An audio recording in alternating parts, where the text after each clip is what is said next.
I've got to speak quietly because everyone is asleep. Today's episode of the Mush Love podcast is sponsored by our friends at Wonderground. Wonderground roast gorgeous coffee beans, and then they load them up with powerful adaptogenic mushrooms to help you feel better. And for me, every morning, I grind up some brainchild beans, add a spoon of brainwash to make my oat latte, and I am ready to roll. If you haven't tried it, man, go to wondergroundcoffee.com. You will definitely thank me. All right, I got to get to work. Enter code MUSHLOVE30. That's MUSHLOVE30 and get 30% off at wondergroundcoffee.com.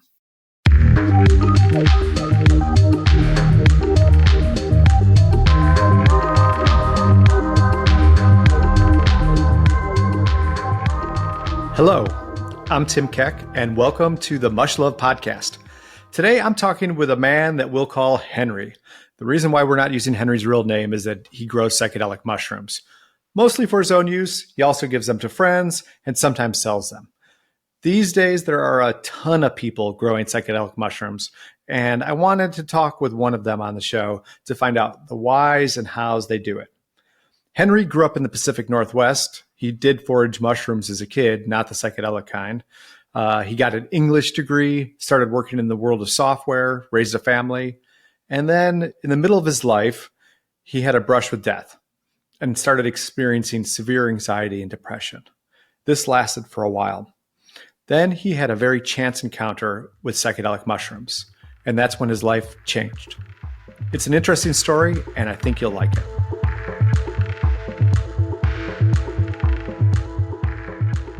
Hello, and welcome to the Mush Love podcast. I'm Tim Keck, and today I have a special guest. His name is Henry. Henry is a person who is growing mushrooms, psychedelic mushrooms in Seattle.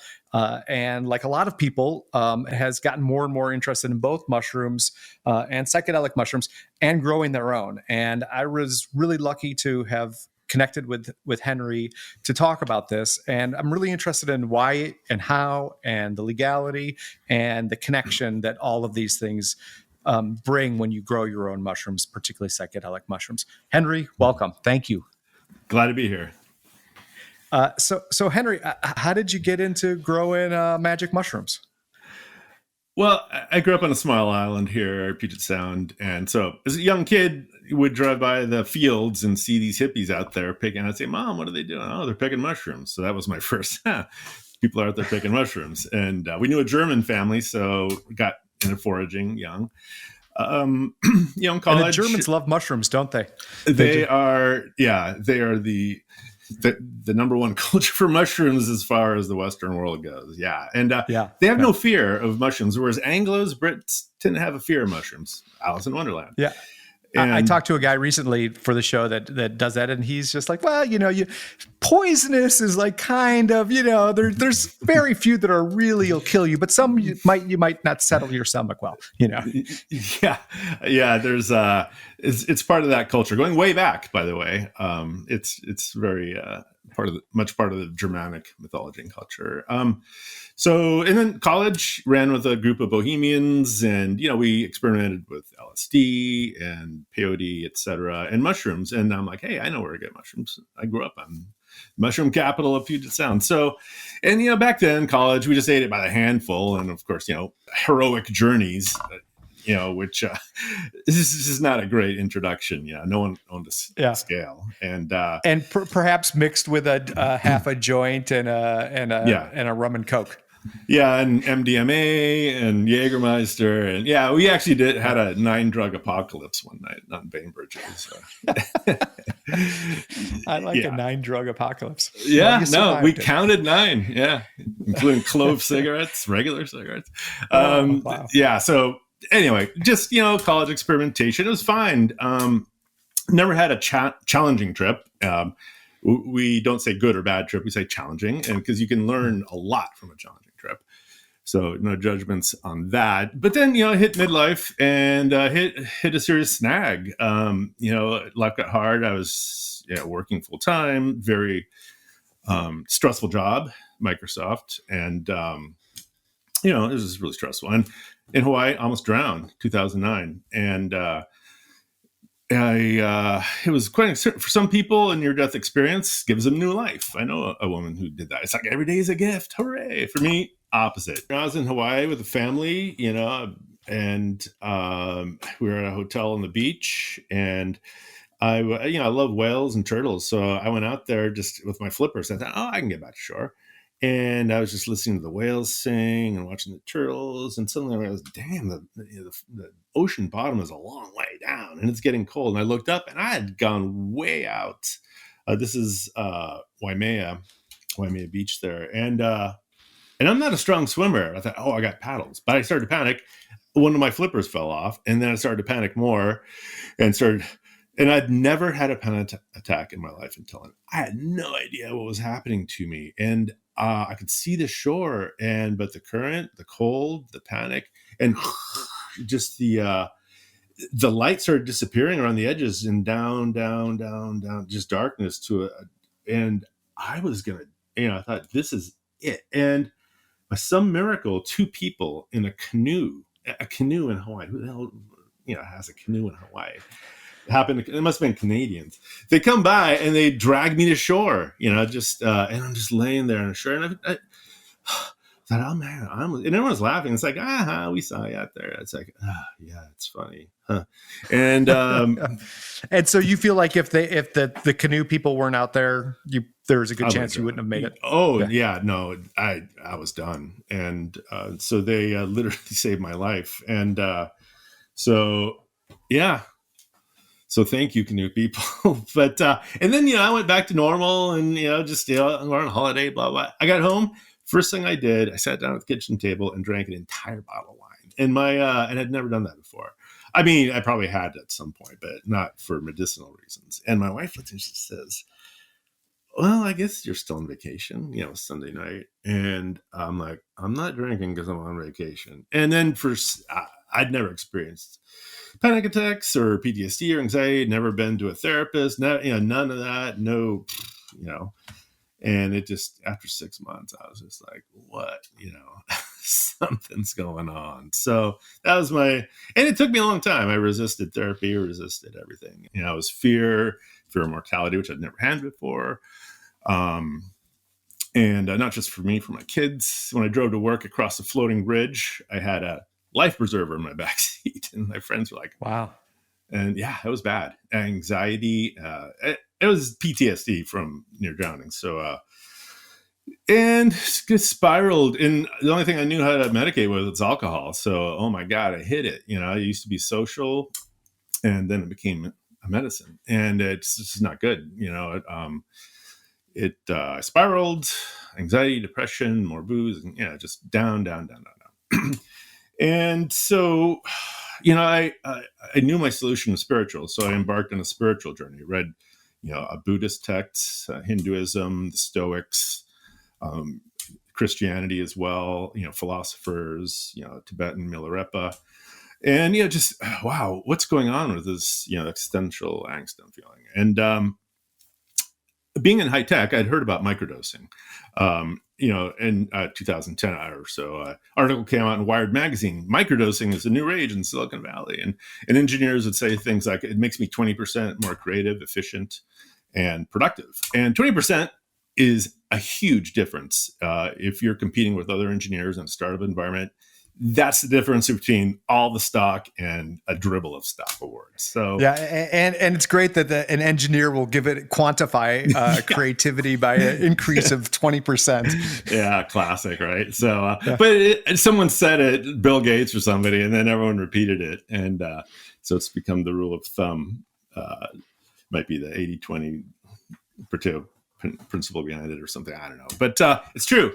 And in fact, a lot of the people I supply now are in high tech, and they say the same thing. It just makes me more focused. And anyway, back to how I got in it. So I was going through this angst and depression. I was just like, what? And I knew about microdosing and I knew the health benefits, but didn't really think about it. I was, pharmaceuticals, which just, turned me into a walking zombie. And yeah, it just didn't work for me. some people great. Yeah, and booze is horrible for it too, right? Like booze is a shitty medicinal. It is. It separates you from your soul, which is the very thing that you need to connect with. So well it keeps you in that low state. So I was alone. It was 5 years ago up at Mount Baker. We got a cabin there. I was in the town of Glacier, which is right at the bottom of the mountain there, and small town, 4th of July, by myself. I was sitting in the beer garden, and this guy walks up to me, my age, and just clean cut, said, "Hey, would you like some mushrooms?" And I said, "Yes." What are you gonna say? So he gave me this bag, and I hadn't been really in contact with mushrooms much, so or at all. So looking back, it was about, I would guess, 5 grams of Simlancia, which is Liberty Caps. At the time, and then I got home and threw in my sock drawer, and 6 months later, my fiance and I broke up, and yet more of the same depressive cycles. And I was at my desk, and I thought about the mushroom bag. So I went up, pulled it out, took it off a little chunk, ate it. And looking back, I would guess it was around a little less than 200 milligrams. And which is a microdose. Microdoses are between 140 and 400 milligrams.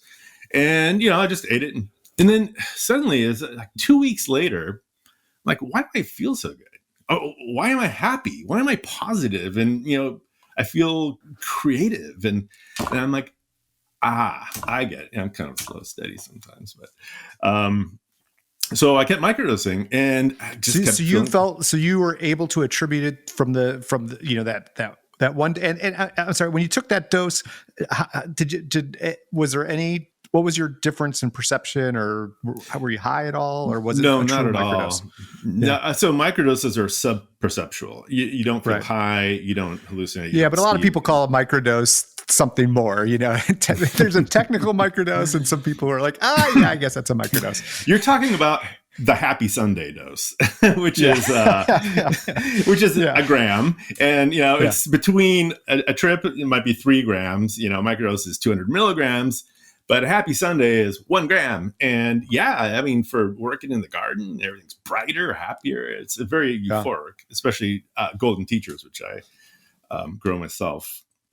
So, I didn't feel anything immediately. And it does take 2 weeks of microdosing to kick in. And I was taking it every day. I knew nothing about it. Since then, I've adopted the Fadiman, James Fadiman, scientist born in 1939.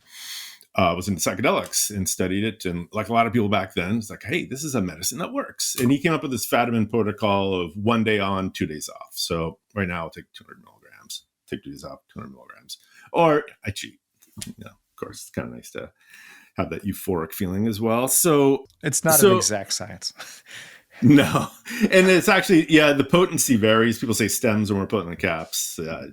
Debate about that.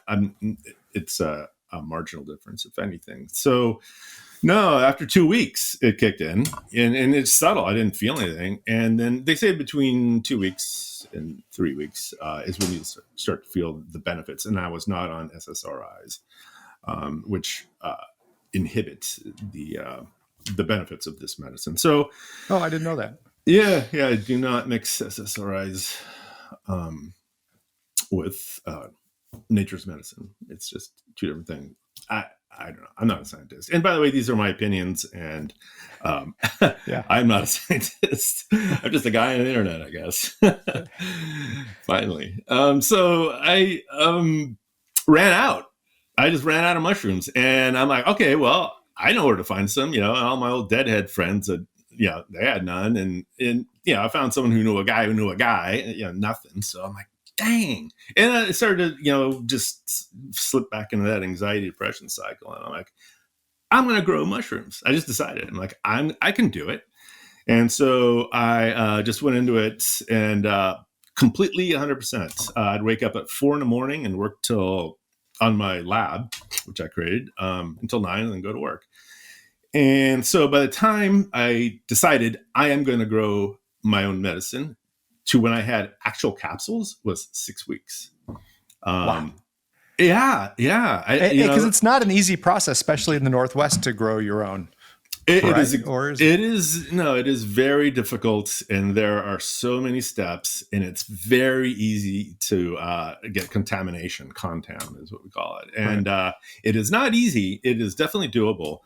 But so I was, I didn't have my full lab up. I just had, kind of a closet, one of my kids' bedrooms. They moved out, so I sterilized it and we started collecting equipment. And so, yeah, success. And shared some with my sister who was going through similar issues and some friends. And, people started to say, yeah, this is working. And it's so gratifying to help people, we hear all this doom and gloom about the world and planet, and we can't fix it all, but what you can help is your tribe.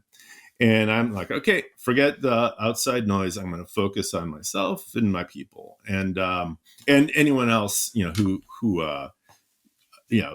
could benefit from this medicine. Yeah, I think and any way that you can help your own mind or your state of being is in small part helping the world, right? You're absolutely right. Yeah, I believe we have a shared consciousness, and all it takes is a few people to start waking up to affect the greater consciousness of the planet.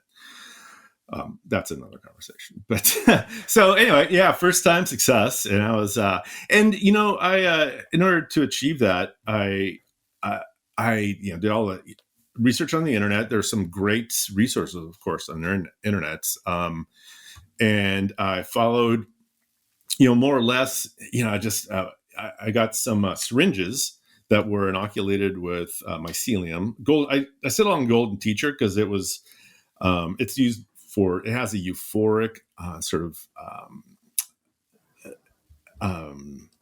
reflective buzz to it, as opposed to like apes or Amazonia that has more active. And there's a lot of debate about this. It's like psilocybin, but the mushrooms have different compounds. Yeah, they're a complex thing, and there's just like THC, you could have just THC, but when you smoke pot, there's all these other chemical compounds that are in it, and same with mushrooms. So I started with golden teacher, and I bought some grain bags, and so I grew it in rye. You can grow it in rye or oats, and the bags, I just order them online from like Midwest Grow Kits or Sporeworks or a company like that, and just stuck the syringe in there and stuck it in the dark closet, 75 degrees, and suddenly within a couple of weeks, mycelium spreading, and it's just so exciting to watch and such a rush. It's like, wow, it's growing. This is happening. It's so much fun, and to watch it grow. And then and it's kind of, I know it's a cliche to call it magic mushrooms, but how mushrooms grow and how rapidly and how weirdly they do, it is kind of magic, right? It is. Yeah, mushrooms they're their own kingdom. They're not animalia, and they're not plants. In fact, people say that they're more closely related to animalia than to plants. And there are a lot of great specials on the Gaia channel, especially about mushrooms and what they are and the history with humanity and how we co-evolved with them, and why it is that when we eat them, suddenly our brains, it's like, where have you been? It's we evolved with them, so naturally, it's a natural drug that benefits us. So yeah, watching it grow is magical. And so then, after a while, the entire grain bag is all white with mycelium. And so I bought these monotubs, at Target, the Sterilite 56 quart monotubs, drilled holes in them, painted the bottom. And, I kind of went all in on, on details, and, got some, I bought some substrate from, a vendor and put it out there. And I dumped my mycelium, the inoculated grain in there, patted it down, put a layer of substrate on top, and stuck it in the closet, 75 degrees. And every several hours a day, I'd check it, and the mycelium would pop up through the substrate. It's fine. Then it would spread, and then where are they? Here they come any day. And then I just remember seeing that first little mushroom come up, and I was so excited. Took a picture of it, and it's just it was really just this optimistic, brave little mushroom popping up. And then suddenly all these buddies and within a week or 10 days, the tub was full of mushrooms. So, then harvested them, I bought a dehydrator, and boom, there they were. So yeah, it was really, really exciting. And that was my first time through them. And it's expensive to buy substrates from a vendor so I said, I'm going to do this end to end myself. And so that's when I started building my lab. I got stainless steel shelves, and I was using a still air box because you want to avoid contamination at all costs. So it's basically a Sterilite container where I drilled some holes in it and glued some gloves, rubber gloves on there, right? And then I would reach in there and do all my work in this little sterile box. Awesome. That's so great. Yeah, I still got it. It has this mad scientist look to it. And spray it down with alcohol. So that's, it started with very basic stuff. And since then I bought an air hood, Laminar airflow hood, which just has a 4-inch HEPA filter on there. You flip a switch and the breeze comes over your work area, completely sterile. And it's beautiful. And, for that first batch, I followed to the letter the advice of experts. And then I thought, I know what I'm doing. And failure. That's when the failure. So for instance, I thought, hey, mushrooms love horse manure. I'm going to get some horse manure. And I looked, hardware stores don't sell it. And I thought I had to go to Eastern Washington, which is a long haul for horse manure. I'm like, what? So I looked around and I found it in Seattle. The best source for horse manure in Seattle is the Seattle Police Department. I know, ironies. And their stable is here in West Seattle. And you can drive up there with a truck and they will happily bring out their loader and fill up your truck with grade A clean living horse poop. And so I did that. And so I took it home and dried it out, took a bunch more loads from my mom's blueberry bushes too. It's great. And of course, mushrooms pop out of it like crazy. And I was hoping there were some Lancitas, but they weren't. But anyway, so I thought, oh yeah, and I'm going to do horse manure. It's free. It just contaminated immediately. And, I did everything I could to sterilize it, and actually pasteurize is what you do. Which is one step below sterilization, and 170 degrees for 2 hours in the oven. Still got just contamination everywhere. And I got sloppy with reading instructions. And then I just started losing bin after bin after. And there's nothing more depressing than, you've got your mason jar of grain, and I get grain, oat grain, $30 a bag at the local feed store in Burien, and you can get it at Tractor Supply as well. All this work, and it's a lot of work. It's a lot of time. Yeah. To have it just, turn in the green mold, and it was really disheartening. So there was, after that initial success, there was a lot of failure, and a lot of it was because I was just kind of experimenting and saying, hey, about this. So then I said, okay, back to the checklist. And so then after I just went back to the basics, I didn't try to be cute. I didn't try to think I knew more than the experts. And that's when I got back onto success with not only growing, but cloning as well. What you do is, out of your bin, you select your prime specimens, you clone them on little agar dishes, which you have to keep sterile, of course. And that's fun too. You put a little sliver of mushroom stem on an agar dish and you stick it in the closet, and then suddenly all these white tendrils start coming out. And before you know it, the whole agar dish is covered in white. And, the juxtaposition of just brilliant white against the blue agar is just absolutely beautiful. And then you slice up the agar pieces and dump them in your grain and put them away. And it's just that mycelium, it looks like a little slice of the moon, of a full moon, doesn't it? It has that almost kind of glowy kind of feeling. It does. And then if you look at it, it looks like rivers, and with rivulets coming off of it, the same pattern you see in nature everywhere, even on, the moon even on Titan, the moons of Saturn, you see these, rivulets everywhere. Yeah. It's just something that you see in nature. So, my advice is go by the book until you know what you're doing, and then just make small changes or small, because it is fun And to is that what, experiment. and so you are still experimenting, but it's in a much more controlled sort of way instead of, It is. Yeah, I'm looking into liquid cultures now, which is, you take a mixture of something sweet, honey and water, distilled water, and some other nutrients, and sterilize it, and then you put the mushroom slice in there, or spores, and and then you take a syringe and suck 10 cc's out of there to inoculate your jars, and that's a next step. It's not really experimentation, it's more just extending my skill set, and it helps preserve your genetics over a longer term, 6 months, as opposed to on an artificial.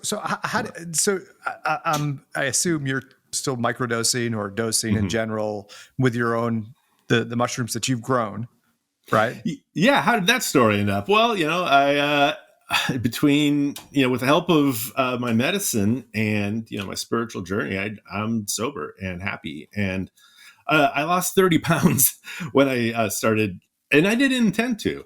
And I'm like, I just want to get sober and happy. That's all I care about. But I lost over 30 pounds.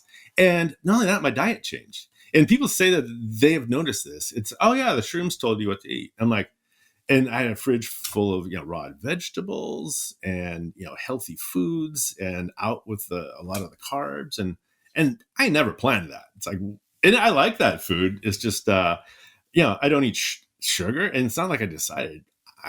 It's just, it tastes horrible. This rings true with me as well. So what do you think? What do you think the deal is? Like, do you feel like it is the mushrooms are telling you what to do, or like really, what do you feel? Why do you think there's something that's part and parcel of mushrooms that does this? Like, where do you think it comes from? I tend to be a natural skeptic. It comes from being a reporter for so many years, and skeptical. So, but I can't come to any other conclusion just based on my own experience that something is going on here that is beyond my understanding. Yeah, imagine that, right? This world is stranger than we think, and why not? And I'm not the only. People have been saying this, sages and mystics for thousands of years. That the medicine will talk to you. Peyote, ayahuasca, DMT. And I will say that I don't believe that the mushrooms make you high. I believe that they open a door to a different experience. It's not like alcohol you drink, you're sloshed. It just opens the doors of perception, like Aldous Huxley said. And it doesn't do anything to it. It enables you to use your innate power. And we have amazing innate powers that are repressed through booze, pharmaceuticals, alcohol, toxic food, you name it. These open up. So I think it's a companion that does point you in the right direction. And so do you feel like you have a relationship that's deeper even with the medicine because you grow it? Yes and no. I think that for me, it is a special connection that I do have. I don't think it makes it any more special or potent. I love growing my own food as well. And I like, eating my tomatoes that I grow, and they kind of do taste better. So I think there is something to that. So it's like that same kind of level of eating your own delicious tomatoes. I would say so. Yeah, that satisfaction. It doesn't make the tomato more nutritious. It's just maybe it's ego that I need to get rid of. I don't know. And how about the people around you that you said you have people in your community and your family that have gotten mushrooms from you? How has that changed your relationship with them? Well, so with the people, you mean? Yeah. Oh, yeah. So, well, for one thing, it makes me feel, I believe that our greatest mission is to help other people and alleviate suffering of our fellow beings, whether plant, animals, or people. The whole thing is sacred. so it makes me feel great, and people are very grateful as well that they have a place to go for this medicine. And I would say that 80% of the people who um, have used the medicine have had great effects and come back for it. The other 20, I have a friend. I'm like, she was just drinking 2 bottles of wine a night, and she started doing it, and she says it's not doing anything. And I was just like, oh, you're drinking 2 bottles of wine a night. That's kind of cancels it Yeah. out. And I think she was expecting something like cocaine, that makes me feel great suddenly, and it's just not that. I think that Unless you eat a lot, then you for sure have, yeah, if you have a handful, you're going to for sure have a big experience. yeah, on Neptune. So Yeah. it's I think that it has a lot to do with your mindset and your how you accept it. And it's really funny that you have the stereotype of people who will take it and be open to it, and stereotypes don't fit at all. It's I've talked to my doctor and lawyers and professionals and the tech bros, and then but meanwhile there's a hippie psychic down the street. She won't touch it. It's like, oh, I don't it's really, I would think that you'd be all in, crystals and all this stuff. No, I'm afraid.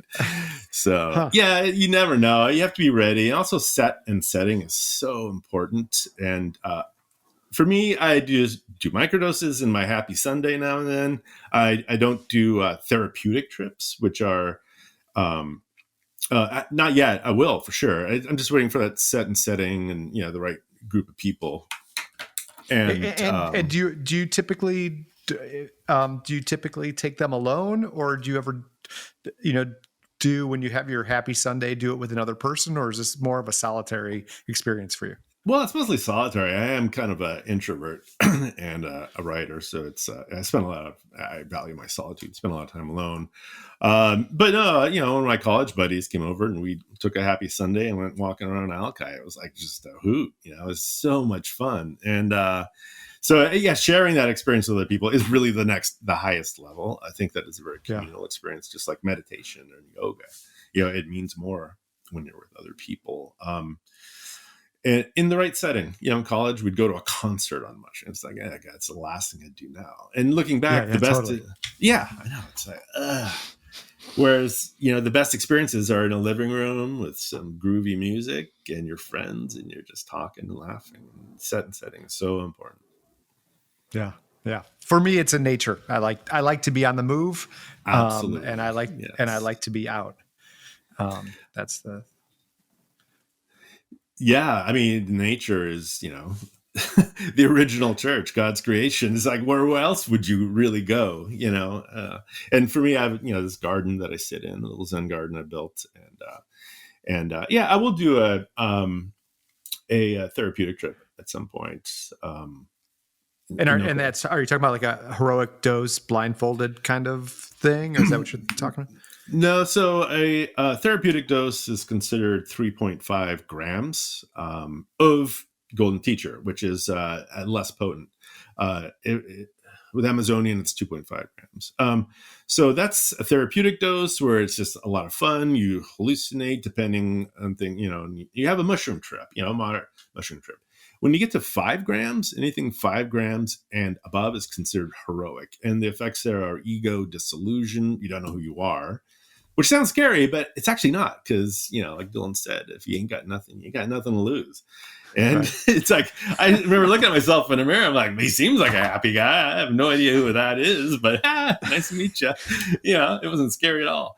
But that's the heroic dose, and which is, fantastic experience. And, out of body, and, just a different level of consciousness, and you almost die laughing sometimes. And I don't know, it's just kind of is that what you do when you're in nature, or just I'm in that therapeutic dose and down. But my favorite spot is because I do off trail kind of running, mountaineering kind of things. And so I don't like to be super high because there's problems with that. But the visual acuity is really increased. And I love the feeling of the flow of my body. I can enter a flow state much easier. I feel really connected in that way. It is to be cliche, but it just feels so great to move and just be rushing, running through a forest at sunset is, it's just this incredible experience. And I just feel so, my movements are a lot more precise and confident. And as is my visually, I'm just more in tune. And you have to, if you're moving quickly in the mountain, you have to be really connected or else you're going to fall. And so it's been very helpful in that. And it's also just fun and funny. Yeah. And I go with a partner. And so we have and so that's great as well. So do you have anything else, any other suggestions if somebody walks by you in a beer garden and offers you a bag of mushrooms, your suggestion is take it? Not then and there. I would say number one, buy a scale. I would say that's number one, and understand the dosages. Yeah. Because you can get into trouble if you don't, if you don't treat it as medicine. So, and microdosing is, for thousands of years, we've been taking mushrooms and no one's ever died of a mushroom overdose unless they jump into a pit or something. But try microdosing if you think that it can benefit you. And the other thing is, I never push on anyone. I only let people come to me and ask questions. And I never say, hey, I got this great cure, use it. No, it's, you just, let people know that it's available. And when they're ready, they will show up. And if you feel ready, I would say that it's a very low risk way and a natural way to help yourself. All right. I'll leave it at that. I know that you got some writing and some more growing to do, and congratulations on your last 3 years. It sounds like that could launch 1,000 self-help books, that success story that you had on that. And also thank you so much for being so open about, what you're doing and how you got there and where it's taken you, and keep on going, man. It sounds so cool. Congratulations. Thanks.